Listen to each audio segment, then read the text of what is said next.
Hello, everyone. Hello, sir. Welcome back to a new episode. Yeah. Welcome to Hey. Decoding Markets, where we embark on a journey to unravel the complexities of financial markets. In this series, we dive deep into market trends, technical analysis, and investor psychology, equipping you with practical insights to make informed decisions. So, let's get started today. Welcome back, sir, to a new episode, a new week, a new opening. So, Yeah. how was it? Well, it's a good start. We've had many false starts in the last month, and then we think that okay, maybe this is it, and then it gives up. It's happened twice. Usually, the third time it should not give up. So we do have a start. I just hope it's not another false start. The good news is we have so far still managed to protect the 13th June low of 24,473. And similarly, on all other indices, none of them broke the low that we made back then. So we went up inside like 7 days, and then we've fallen for like 20 days for the entire month, but not gone back below that. So in terms of time, it looks like a correction inside that range, which is a good thing. But we are going to be thinking now. I've started to think about whether, earlier it was like, okay, correction and then bull market goes on. Like long term bull market will not change, but shorter term, does it mean that we are going to, the way this has taken so long, does it mean that we're going to be in a prolonged consolidation phase with a lot of ups and downs? Yeah, that is something new to consider. But again, near term, today's bump up, we need to see follow through tomorrow, uh, that it's not a false start. But the start is good.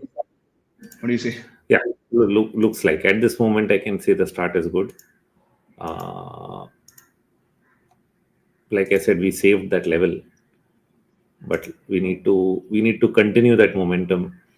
Uh, Maybe break beyond 24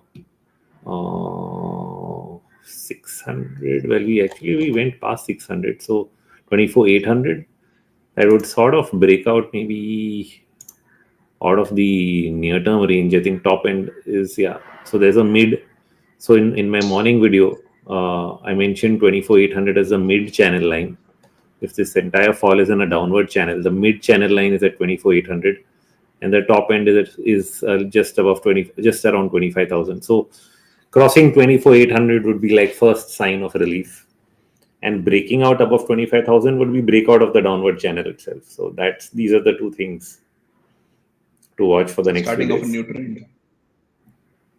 If Yeah, this but again, breakout will it be in no? Even if it's a breakout, earlier I would have said sustain. I mean, breakout means major trend, but now it may be minor trend or major also. I don't know, but we'll have something. So let's see. We'll take it. We'll take it stage by stage now. From here on, it's like okay, this is the phase we are in, and then like okay, this is the phase we are in. A slight slowing down of everything because of all that is happening around the world over the last 4 5 months has sort of slowed things down. Uh, I didn't think so. I thought that the momentum would continue, even though there's all this tariff stuff. I thought it would keep the momentum going because of rate cuts and government spending, etc. But it's all happening very slowly, so we are not really seeing it pick up that fast. So it's okay. The eventuality is good, but in the near term, it means it's going to keep testing your patience. Mhm. So you have to become a little more short-term oriented. The long-term guys need to be patient. The short-term guys need to become short-term oriented. Not expect massive moves. Expect small moves in either direction and play them accordingly. I think that is the thing that I'm thinking about. But nothing is conclusive. Everything I'm saying is just the current state of mind. Okay, it can change tomorrow. I'm just saying be open-minded. A lot of variation is possible. It can go anyway. Anyway doesn't mean up or down. Okay, so people should not misunderstand Right. that. What I mean is big or small, runaway move or small move. So if we say it's looking good today, does that mean you're going to get a runaway move to new highs right away, or is it just going to be a short-term rally? That is what I'm trying to differentiate. Yeah. So the So depth of this correction has put me on a back foot on that at least. keeping this scenario, so what are the let's move to the first question for today's episode. What are the top three technical or macro indicators you consider most reliable for identifying major market trends, and how do you balance them against short market noise? So you see, short term and medium term sometimes you cannot mix. In fact, the biggest problem I face sometimes, if I ever view short term up, medium term down, or medium term up, short term down, then people just lose it in my community. Because, and not only there, but even when I've worked at Sher Khan for years with clients, if your two time frames are different and they have an opposing view, people can't handle it. Okay, so it's just that you have to take a view at different degrees based on different setups. You cannot really say that how do you use the bigger picture to manage the smaller picture. But the most important indicator there, I think, is one which Donald Trump is talking about a lot in context of India, and that is really the dollar. The dollar over the last 2 or 3 decades has become the single data point which determines how much liquidity is really flowing out of the US or into the US. And when I talk of the dollar, I'm talking about the dollar index. I'm not talking about the dollar. So this is a very important thing for people to differentiate. When Donald Trump says that we want a strong dollar and we don't like the BRICS because of interfering with the dollar, he's not talking of the dollar index. He's talking of the dollar as the world's reserve currency and its usage in trade. Okay, he doesn't want to reduce the importance of the dollar in trade, which means that transactions should be done in dollar. And as his deal with Saudi Arabia, that oil gets priced in dollars, so everybody has to buy oil in dollars, and therefore that's why it's called the petrodollar, and that sort of makes the dollar the most important currency because of the pricing of goods in dollars, and therefore the trade is executed in dollars. Now, China over time has made attempts to bring in the yuan as a currency of trade. After the Russia issue, even India did some transactions in rupees, and I think the US did not like that because they were using the dollar as a weapon to stop Russia, and they don't like it that other people are using their currency against the dollar. So I think that is the thing when he talks about the dollar, okay, that we don't want it to lose its importance in world trade. But that has nothing to do with the dollar index. The dollar index can go down and the dollar can still be important. The dollar index has had these cycles, 7 years, 9 years. It goes into an uptrend, then goes into a downtrend, and so on and so forth. Every time it's in a downtrend, it makes monetary policy easy. Global liquidity expands. Emerging markets do well. The commodity cycle picks up. And every time the dollar is tight, you see a slowing down in commodity prices. Emerging markets face issues because they have a tight interest rate environment. They have to borrow for higher rates, and therefore the economies face heat.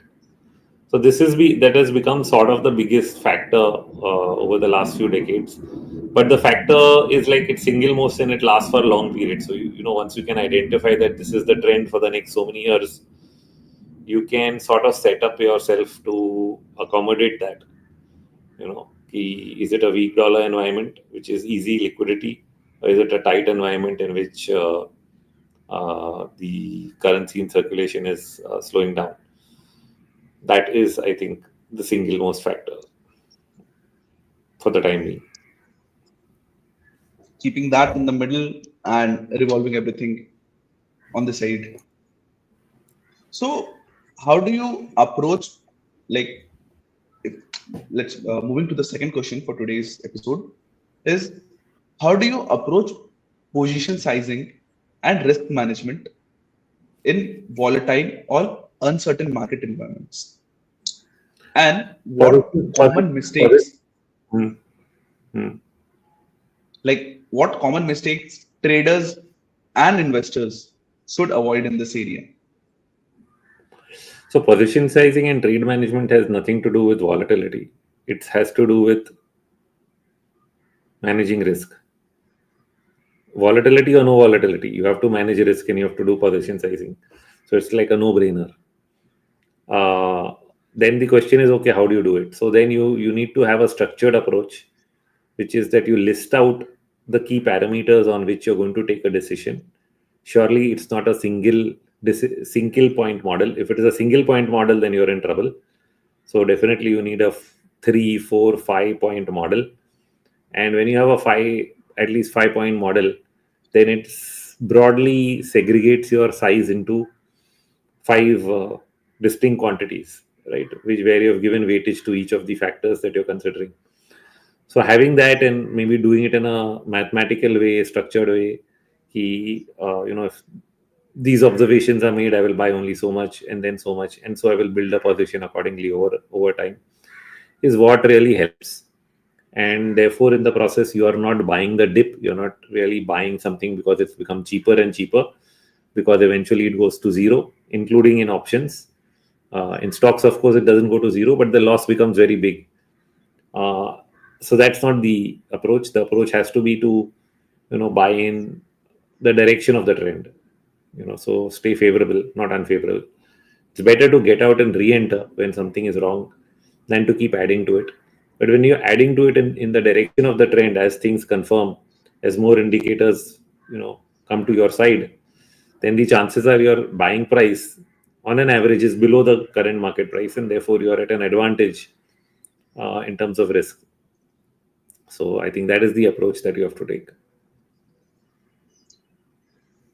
Okay, sir. Got it. So I hope you got it. It sounds very technical. I think so that is why people need to then. It was a bit. It was a Yeah, bit technical. Not technical. It was more technical. Yeah, this is something we've been discussing in fact, this Sunday's mentorship session was completely on this topic of position sizing, an Excel sheet, how to get the percentage long short ratio, and irrespective whether you're an investor trading futures, it's important to have this methodology in place. So it's indeed a very vast topic of position sizing, and also a bit technical thing. So if anyone is in the market and knows how to position, then they can move forward with the sizing and all, and making the Excel sheet and keeping the track of that. So yeah, it's there. So moving to the last question for today. So could you share your framework for reviewing trades, both successful and unsuccessful, and how you turn market outcomes into actionable improvements, like in your strategy? So it's not about. I'm just asking this question in a term that people actually believe that successful trades are those which only give them profit, and that's only true. But for the long term, there are some successful trades which take time. So I just wanted to know from your perspective, what are these trades and all? Like, how do you First of all, review? I have to differentiate between a trade and an investment, because essentially it's for a person with technical mindset, it's just a question of time frame. The methodology doesn't change so much, except that okay, I can add fundamentals as one more layer of testing when I'm doing a long-term investing. But otherwise, even in short-term trades, sometimes you want to know the fundamentals. You want to know, like, when are the results coming? Are they going to be good or bad, etc. But it's a time frame question, because I will apply the same RMI, same trade setup on a hourly chart, daily chart, weekly, monthly, quarterly, whatever. So it's a question of time frame to choose. You have to choose what time frame you want to live in, and then apply the same technique at that time frame. And then the choice of what instrument you want to play. If you're an investor, you're doing cash market. You're a trader, you're doing futures or options. Are you doing strategies or naked? Okay. And that doesn't change that you need to do position sizing and you have the same Excel sheet, but it just changes that different instruments require just at the micro level some different approach. But at the overall level, you're always studying the cash market. Okay, so you're always doing your analysis on the underlying and executing it on the other. So therefore, the analysis doesn't change because you're doing an option or a future or a cash. The analysis is always on the underlying spot price of whatever it is, whether it's a equity, whether it's a spot price of gold, whether it's a spot price of USD INR.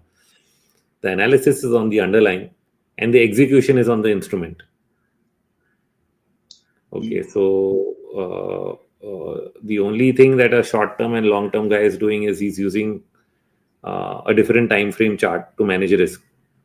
So I may use a 40-day average, or I may use a 40-week average, I may use a 40-month average.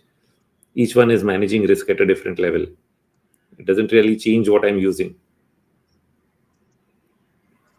And after that, it's discipline. It's a discipline of following the tools and following the rules. So, every time you say and you insist on following the rules, so everything jots down and we come down towards one thing, that is the psychology of a trader. So, there are some situations in the market when there have been instances people have invested or a lot of money into the trades, okay, and the market suddenly falls down. The intuition, they are not relying on the intuitions, they were relying on the indicators as well as their own rules, own set of rules that they are following. But there are some instances where their rules doesn't apply. There are instances in the market.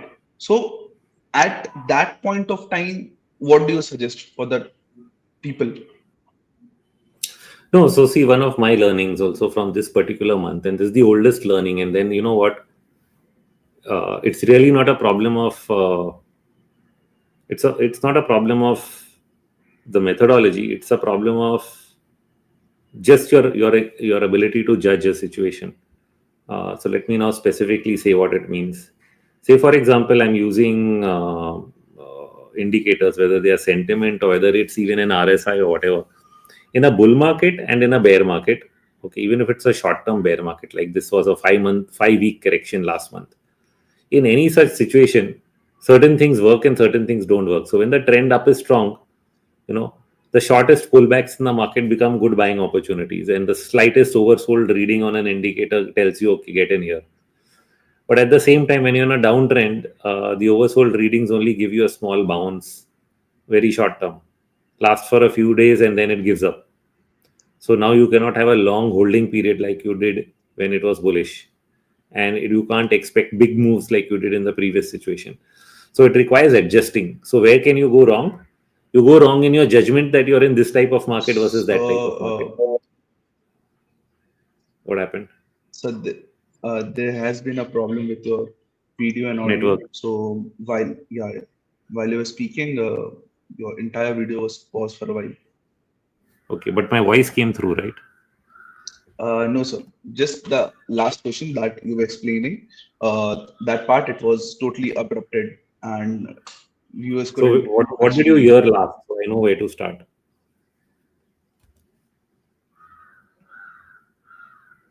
So, could you please repeat the last entire thing?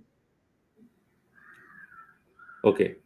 No, so what I was trying to say is that in a bull market, okay,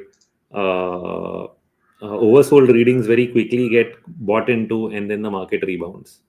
But in a bearish market, even if it's a short-term bear market like the last month over 4 to 5 weeks, the oversold readings didn't work, and each time it gave only a small bump up and then sold off again. So the problem here is not the indicators. This is how they work, and they will always work like this. But are you able to judge whether you are in this type of market or not? If your judgment is right, you will use the tools correctly. If your judgment is wrong, you will use the tools wrongly. So there is a judgment involved. Okay, this judgment could come on many other data points. Some are there, some which we sometimes manage to pay attention to, and sometimes we ignore them, thinking that no, this is the situation, it might not happen, and that ignorance then hits us. But is there a way that you could know that no, this would not be the case only? It's not 100%, but there are. I mean, in hindsight, you always see that, yeah, there was these. Like, I'll give you an example. What was there last month? One of the things which I noticed is that in every rally, even though we rallied from the bottom of April by almost more than 2,000 points, I think you were at 21,800, and the top you're at almost 25,800. Okay, so from 21,800 to 25,800 is 3,000-4,000 points maybe. Now, if it's that big a move, and what ends up happening is that despite that, each rally, the RSI, now everybody knows the RSI indicator, it's on every platform, for the Nifty did not cross 70 at any point of time. Otherwise, what happens in a very strong market, the RSI actually crosses 70, goes to 80, and we say that when it's crossed 70, it's even stronger because it's showing strength, right? It's showing that we are strong. By not crossing 70, it was actually telling us that the market is not strong enough. And I could see it, and I was like, should I pay attention to this or shouldn't I? The market is still making new highs. So, what happens is you tend to ignore. And the last bottom we made on 13th of June, which I said in the beginning, we didn't break. So therefore, since you've made a higher bottom, and you're still trading well above that, you keep thinking that maybe this is just a pullback and it'll go up. And it's not crashing, but it's falling very slowly. It's like slow poison for an entire month, and every oversold reading failed in the short term. So this is where, while you have an observation, okay, but it's not playing out. So you have this doubt: is it going to play out like this or like that?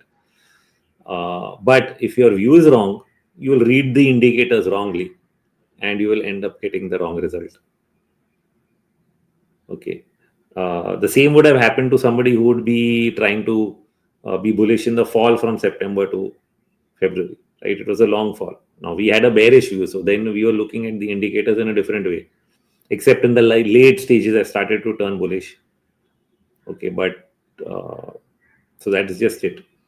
But moment you do that, moment you switch your view, the indicators also must start behaving differently. Should you wait for them to behave differently first? At some point of time, you have to take the turn, because some point of time it's going to start working the other way.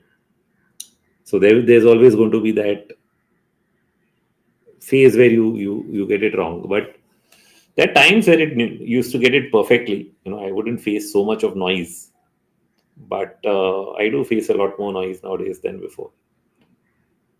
Some people say it's because everybody started using the same signs more than they used to. But I've seen things happen in the past also that even when people used it less, that could cause confusion. The only thing that works is sometimes if you're fleet-footed, you quickly switch your view to opposite observations. The observations are there. The moment the market turns from one way to the other, you just go and give weightage to the opposite observations. Fine, this is not working, so that must be true. The faster you do it, the happier you are. The longer you take to do it, you face more pain. But people also don't like people who read. Like, say, for example, I may change 4 times my view in a month. But people who are reading it are always not happy that you changed your view. And then that's another justification that you hate to do or don't like. But, you just saw this and you needed to do something. If you're not answerable, you can do it very easily. But when you're answerable and people want, so sometimes it's like backfires. Answerability can be backfiring. It stops you from doing the wrong thing, because you don't want to give an answer for doing the right thing. Means changing yourself. You need to be answerable, and therefore you don't change and you don't do the right thing. Now, this is the entire behavioral concept, right? That the only reason you're not changing is because you might have to give an answer as to why you changed, and therefore you make a mistake in trying to stick to your point. It goes around the way. Especially, I guess it happens when you're in the public space and you're involved with people. You could do it quietly, sitting somewhere and not listening to anybody, but that's not what we are doing.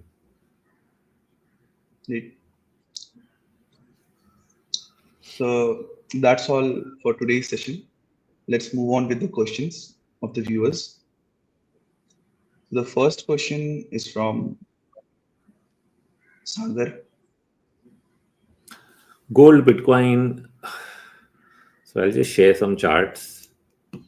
Okay, it's a little tricky, especially on gold, but I would think that it'll turn out well simply because of Bitcoin. See, all of these are related to the dollar.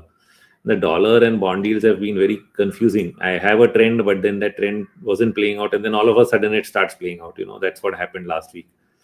So when we go to BTC, okay, I'm just going to open BTC, and he asked me for the big picture, which is good because then it's easier. In the big picture, we'd ended something back here in 21, and then we had a deep correction. After that, we started a fresh impulse. So from that point onwards, we've been trying to mark 1, 2, 3, 4, 5. After 5, it looked like, okay, can we get a deeper correction? We've completed some kind of one, but it has again extended. So now when it's again extending, this has gone into 3, a new impulse in wave 3 of a larger 1, 2 year, 3 months. If you go by this, it means I'm talking of multi-month uptrend in BTC, which will go on and on. There will be corrections, but it's likely to go on as far as the big picture is concerned. So it's nothing concerning. And it tends to be inversely correlated to the dollar, not on a day-to-day basis, but at a very broad level. Unless the dollar goes back into a bull market, I don't think. And so that's what we fear when it bounces back, is the dollar. That, will it go back into an uptrend, because it's had a long downtrend. Not yet confirmed. If it continues in the downtrend, then it will continue to push up BTC. But if I take a view on the dollar based on BTC says, no worries, dollar is falling, we are going up. And by that nature, if I overlay that onto gold, then it should mean the same thing, even though in the short term it may look like gold and BTC are diverging. But gold has developed a triangle. Triangles are typically fourth wave phenomena, and this triangle would be false only if you break this previous low near 3240. So unless we break 3240, it's still a triangle, which is also close to the 20-week average, which is not broken. In fact, we closed positive for the week last week. That means we can get a fifth within this structure. We can get another leg up from the 20-week average. So basically, in short, what I'm saying with these charts is the larger trend has not changed. Gold has consolidated. Bitcoin has also consolidated. One a little shorter term, one a little more medium term, because gold's consolidation is now almost multi-month compared to BTC. But if this triangle is complete and it looks complete, it should be pretty much ready to take off in the next leg. That's my thought on these two. Moving to the next question from Yash.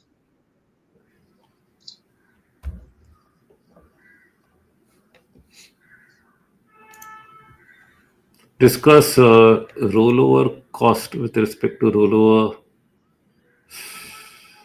Percentage chain he wanted to write, or it seems to be.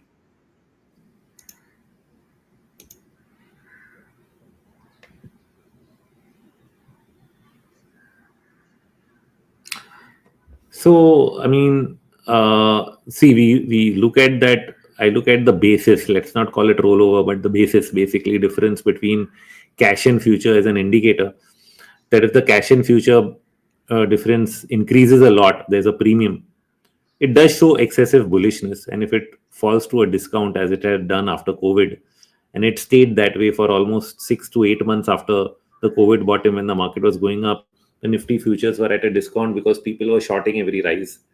So sometimes the Nifty futures discount premium can tell you something about the sentiment in the market, even though there may not be shorts as per FII and all that, but the discount in futures tells you that people are generally negative.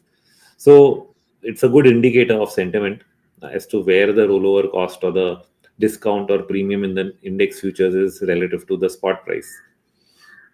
Now, should you do it in point terms or percentage terms? It's up to you. I've done point terms for too long, so my mind is sort of set on point.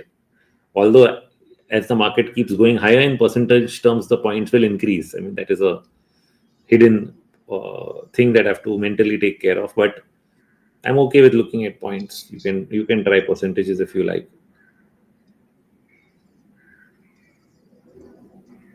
So moving to the next one, and it's not a question, it's a comment.